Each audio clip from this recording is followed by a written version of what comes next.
General Heleno. Tava acompanhando aí. Vamos lá. Você tava acompanhando? Tava. O que você sabe já? O Heleno, ele, no fundo, eu vou passar um overview pra vocês, tá? O Heleno, mais do que qualquer coisa, ele foi transformar a participação dele ali numa defesa aberta, não apenas do Bolsonaro, mas do 8 de janeiro. Ele foi fazer uma construção ampla disso aí, tá? No sentido de justificar que aquilo não foi um golpe, de dizer que, obviamente, ele não tinha relação com isso, e dá uns pitacos dele muito interessantes sobre a visão dele sobre o Estado brasileiro, sobre democracia, sobre o papel das Forças Armadas. Bem interessante, porque o Heleno, vamos lembrar, ele era um cara da linha dura da ditadura. Ele foi motorista de alguém, tem que lembrar o nome, coloquem aqui nos comentários, que era da linha dura da ditadura. É uma espécie de um mestre na cabeça do Bolsonaro, tá? Tem essa ascendência sobre o Bolsonaro. Então ele tem uma visão muito particular do que é o papel das Forças Armadas. Ele é um cara que combateu até o fim a ideia de um retorno à democracia no Brasil. Achava que isso era uma derrota e tal. Vamos dar uma olhada na participação dele? Vamos. Tem algumas participações interessantes dele aí, Renan Santos. Vamos lá. O seguinte, olha, não houve golpe, porque não houve tentativa de golpe, exatamente porque não havia registro de planejamento e liderança. O senhor continua com a mesma ideia? Eu continuo. Primeiro que não houve golpe, né? Não, tentativa não houve mesmo, o Brasil inteiro viu. Não houve tentativa. Para caracterizar uma tentativa de golpe num país de 8 milhões e 500 mil quilômetros quadrados, com mais de 200 milhões de habitantes, é preciso uma estrutura muito bem montada, é preciso haver uma direção, uma cabeça muito preparada para conseguir fazer um golpe em plena era da comunicação, em plena era da tecnologia. Vamos lá, Heleno. Agora você foi para a parte da comunicação. Primeira coisa, tá? Vocês tentaram um golpe, sim. Tem provas materiais disso. Reuniões tratando disso. Isso foi discutido no Palácio do Planalto. Vocês já explicitaram e houve uma campanha aberta do presidente da República nisso. Eu autorizo. Vocês fomentaram pessoas... Então não adianta mentir. 2. Golpes na história do Brasil já aconteceram da maneira mais chechelenta possível. E deram certo. O golpe contra o imperador Dom Pedro II foi um golpeco, um golpe mequetrefe. Foi uma quarteladeca. Que os caras só se tocaram... Meu, realmente, vamos tomar o poder. A Revolução de 30 teve algum conflito, mas foi um golpe de grandes proporções. Golpe de 64, o Brasil já era um país inserido no mundo aí. Foi o maior... Calma, a democracia cai no Brasil por diversas razões, especialmente pelo pouco apreço que as pessoas têm. Isso não só no Brasil, mas na América Latina inteira. A América Latina inteira é tomada, ela é coalhada de golpes. Coalhada, a gente é institucionalmente muito frágil, doutor Heleno. Tá? Não é... Então assim, e cada golpe tem um contexto. Vocês o tempo todo tentaram levantar uma sublevação popular que justificasse uma resposta militar. Era uma sublevação popular para justificar uma resposta militar. Essa é a estratégia. A caneta do Bolsonaro funcionaria mediante uma sublevação popular incentivada pela ideia de que as urnas foram fraudadas, portanto que a eleição era ilegítima, portanto que o novo governo seria ilegítimo, portanto que o exército, alguém precisasse agir porque já não estávamos vivendo num regime democrático. Essa era a tese. Todo mundo sabe que era essa tese, todo mundo sabe que foi trabalhado dessa maneira e as ações foram tomadas para justificar isso. Houve financiamento daquilo que aconteceu. E a tentativa não iria parar naquelas pessoas. O dia 8 foi, vamos dizer, o último grito de uma estratégia burra. Como ficou demonstrado, vocês não obtiveram maioria dentro das Forças Armadas para dar um golpe. Agora, que houve uma tentativa, houve. E essa tentativa, ela não se encerra, e essa é a malandragem dos cruzeiros, essa tentativa não se encerra no dia 8. E nem deve ser sobre o dia 8. Entendeu? Vamos lá. Que dê certo com meia dúzia de curiosos que fazem umas besteiras, mas não tem nada a ver com... Não deu certo mesmo, isso é verdade, general. Agora veja, na investigação que nós estamos fazendo aqui na CPMI e na Polícia Federal, e também no Ministério Público Federal e no Supremo Tribunal Federal... Tem mais? Tem. As investigações em andamento sobre a tomada de poder pelo povo, que era o ato do dia 8 de janeiro, comprovam, na verdade, que o ato ele foi chamado com antecedência. Ele foi tanto chamado com antecedência que, por exemplo, nós ouvindo aqui anteontem, na semana passada, o Wellington, a gente fez uma exposição que ele já fazia o anúncio da invasão de prédios públicos em 2021, senador. Não, é que O Wellington da bomba. bem lembrado, mas é que o Wellington, ele é um agente de uma tese, né? O autor intelectual de tudo chama-se Olavo de Carvalho, e ele pregava isso desde 2014, abertamente. É que esses caras não vão fazer a timeline toda. Não. Eles não vão fazer porque falta inteligência nessa galera do PT. Você olha essa moça aí, você olha todo mundo ali, é meio um negócio mequetrefe, é todo mundo, um monte de Aniele Franco ali, todos eles. A galera simplona num lance, né, de inteligência mesmo. O Olavo já tratou disso. Felipe G. Martins estava tocando isso no governo, desde o começo do governo Bolsonaro. O fomento a isso, a essas franjas do bolsonarismo cada vez mais agressivas, o discurso instrumentalizado durante a pandemia, a troca do discurso do golpe via pandemia para o golpe via eleições, quando o Bolsonaro troca o discurso radical da pandemia e passa a utilizar o discurso das urnas fraudadas já em 2021.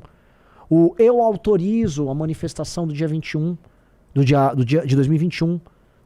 Tudo isso fazia parte da construção de um plano, e uma construção foi feita.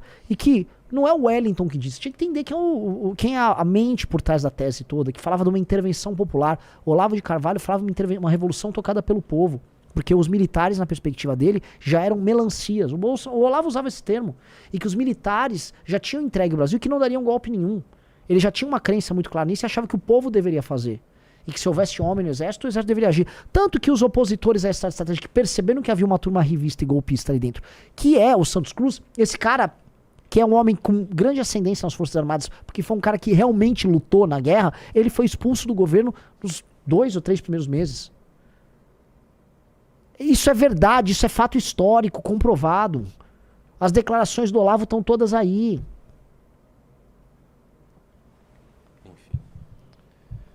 Interessante falar isso, porque essa semana Kim Paim tava metendo pau nesse Wellington e no Oswaldo Eustáquio, falando que essa gente só atrapalhou. Atrapalhou. Kim Paim quer ficar gotosão, né?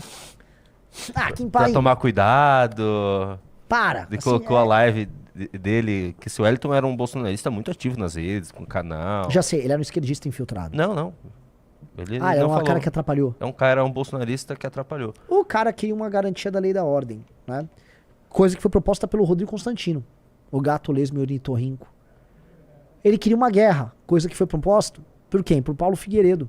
Se é pra ter guerra, vai ter guerra. Lembra dele? Falando direto dos Estados Unidos. Se é pra ter guerra aí, vai ter guerra. E o pessoal falou, vamos pra guerra. O pessoal foi levado a... Olha só, entenda assim. A pessoa que estava nos acampamentos, a pessoa que parou as estradas ali no final de 2022, é uma pessoa que foi manipulada a acreditar que as eleições foram roubadas. E o Bolsonaro, presidente da República, apresentou provas disso. Inclusive convocou embaixadores para isso. Tá? E que, inclusive, um argentino, surgido do nada, foi lá e apresentou as provas. Essa pessoa não entendeu nada. É muito difícil você entender lá a criptografia, pega o código tal. Então essa pessoa foi levada a um grau de manipulação muito intenso. Depois disso, essa pessoa é levada aí para um... Levada aí é foda, né? É levada à frente de um congresso. Na frente de um exército, de um comando militar. Quartel. No quartel. Aí essa pessoa começa a aguardar que tá vindo notícias. Aí surgem aqueles inúmeros vídeos engraçadíssimos. Olha, surgiu o decreto, rolou a intervenção, prenderam Alexandre de Moraes. Eles começam, assim, a pessoa tá num grau de deslocamento da realidade, de descolamento da realidade enorme. A pessoa tá distante, a realidade é uma coisa assim, né? E aí essa pessoa acha que, enfim, ela precisa tomar uma medida, porque o próprio Bolsonaro vem a público e fala, essa caneta é poderosa, mas pra ela agir, precisa de vocês. Vocês têm... Qual o papel dele? O que você acha que as pessoas vão depreender das falas do Bolsonaro? O Bibi, que andava dentro do palácio junto com o Oswaldo Eustáquio, convocou uma manifestação e fez um ultimato golpista. Ele deu data e hora pro golpe. Então, o que, que as pessoas iam depreender? Aquilo. E as pessoas, inclusive, tinham líderes específicos que passavam comandos para elas. E houve uma manifestação que foi convocada pro dia 8. Ela foi convocada. As pessoas também foram convocadas para ir para frente dos quartéis. Também ficou comprovado que 2 grupos, um é o Andaterra e outra é a ProSoja, financiaram grande parte dos acampamentos. E olha, tanto o Andaterra quanto a ProSoja eram tocados por bolsonaristas que financiavam, inclusive, iniciativas bolsonaristas pelo Brasil. A ProSoja, por exemplo, financiava o Caio Coppola. Ué! Grupos com acesso ao Palácio do Planalto financiavam, influenciadores ligados ao Palácio do Planalto incentivavam e criaram a narrativa. O presidente da República tinha participação direta nisso, e não há nem grupo trabalhando nisso, formulação ideológica, histórico ideológico, não há relação de comando, e não há um plano rolando. Não há nada. Pelo amor de Deus, ai. Senhor, muitas das vezes o senhor diz que o senhor era um poder moderador. O senhor se reconhece como poder moderador? Sim. Sim. Não tem na Constituição de 88 esse poder moderador. Isso é fora da realidade. Isso é Ele falou, um terraplanismo constitucional. Volta aí. Isso é, pessoal, isso é importantíssimo. Isso é uma das falas mais importantes que vocês viram nos últimos anos, tá? Por isso que é importante esse depoimento dele. Lembra ontem, Eureka, com a fala do Kim Paim? O que você pode deduzir da fala do Kim Paim? Mesma coisa, a gente pode deduzir um monte de coisa. Vamos lá, vamos de novo. Vou colocar lento, então. Porque esse moço Ele falando fala aí, rápido. e ele fala de um jeito irritante, cara. Um poder moderador? Sim. Sim. Não tem na Constituição de 88 esse poder moderador. Isso é fora da realidade. Isso é um terraplanismo constitucional. O senhor voltou a usar mal as palavras. O senhor perguntou se eu sou moderador. Não, eu perguntei se o senhor se considera um poder moderador. Não, poder moderador não. Foi o que eu perguntei pro senhor. Não, perguntou se eu Vou me prosseguir. considerava moderador. O senhor disse que o senhor... Deixa eu ver, põe de novo aí. Muitas das vezes o senhor disse que o senhor era um poder moderador. O senhor se reconhece como poder moderador? Sim. Sim. Não ele tem na respondeu outra Constituição de coisa. 88 esse poder moderador. Isso é fora da realidade. Isso é um terraplanismo constitucional. O senhor voltou a usar mal as palavras. O senhor perguntou se eu sou moderador. Não, eu perguntei se o senhor se considera um poder moderador. Não, poder moderador não. Foi o que eu perguntei pro senhor. Retiro o que eu Perguntou disse. se eu Vou me prosseguir. considerava... Ele só se confundiu, acho. Ou ele se confundiu, ou ele viu que, puta, eu acabei de arrumar uma armadilha aqui, cara. Porque existe, né? Muita gente ficou depreendendo ali daquela fala uma vez do Ives Gandra.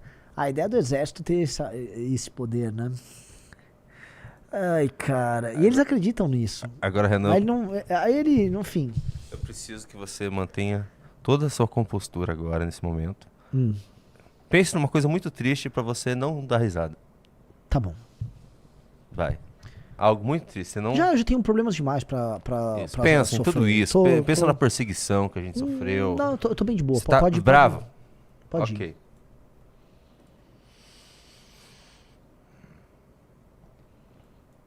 Alguns parlamentares querem comprometer, mas a sua biografia o compromete.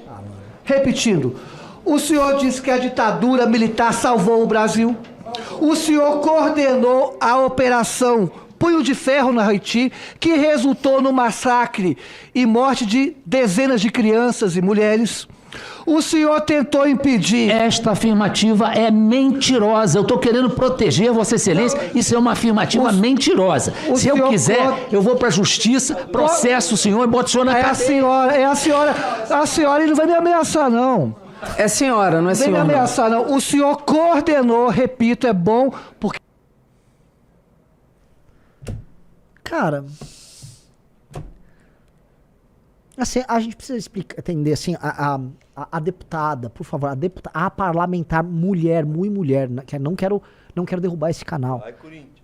Ela precisa trabalhar melhor essa questão imagética, porque se a pessoa chega desavisada, ela acaba não entendendo essa questão de gênero, tá?